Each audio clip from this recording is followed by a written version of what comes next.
آج میں آپ کو کہانی سناتی ہوں ایک بادشاہ کی۔ ایک بادشاہ جس کی بہت بڑی سلطنت ہوتی ہے، اس کے دربار میں اتنے لوگ آتے ہیں کچھ نہ کچھ مانگنے، اور وہ سب کو کچھ نہ کچھ دیتا رہتا ہے۔ ایک مرتبہ کی بات ہے کہ اس بادشاہ کے پاس اتنی ساری رش تھی، بہت رش تھی، وہ سب کو کچھ نہ کچھ اپنے سرونٹ کے ساتھ دے رہا تھا۔ ایسا ہوا کہ جو سب سے پہلا جو سوالی تھا اس کے دربار میں آیا، اس کا مانگنے کا انداز بادشاہ کو اتنا تو بھا گیا کہ بادشاہ اس کو بار بار سننا چاہتا تھا۔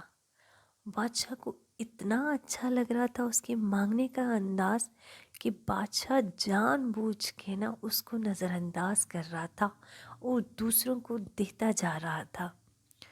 تو وہ جو سوالی تھا اس کے دل میں تھوڑی دیر کے لیے کچھ وسوسے آئے کہ شاید بادشاہ کے پاس یہ جو سب کچھ ہے یہ ختم نہ ہو جائے اور میرے لیے نہ بچے۔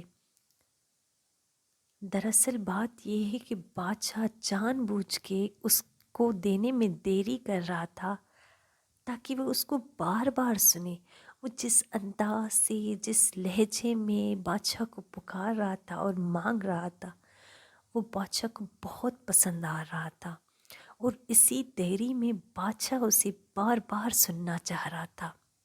تو یہ وہ سوالی ہے کہ جس کے دل میں گمان ہے کہ شاید اللہ مجھے نہ دے، شاید اللہ اتنی دیری کر رہا ہے، میرا صبر ٹوٹ نہ جائے۔ یہ وہ آپ ہیں جن کے دل میں یہ خیال آ رہا ہے کہ میرے بعد جو بھی آ رہے ہیں اللہ سے مانگنے، اللہ ان سب کو دے رہا ہے، اور اللہ میری دعا قبول کرنے میں اتنا ٹائم کیوں لگا رہا ہے۔ دراصل یہ وہ سوالی آپ ہیں، اور یہ وہ بادشاہ، وہ مالک الملک ہے جو سارے خزانوں کا بادشاہ ہے، پوری کائنات کا مالک ہے۔ وہ دیر اسی لیے ہی کرتا ہے تاکہ وہ بار بار آپ کو سنے۔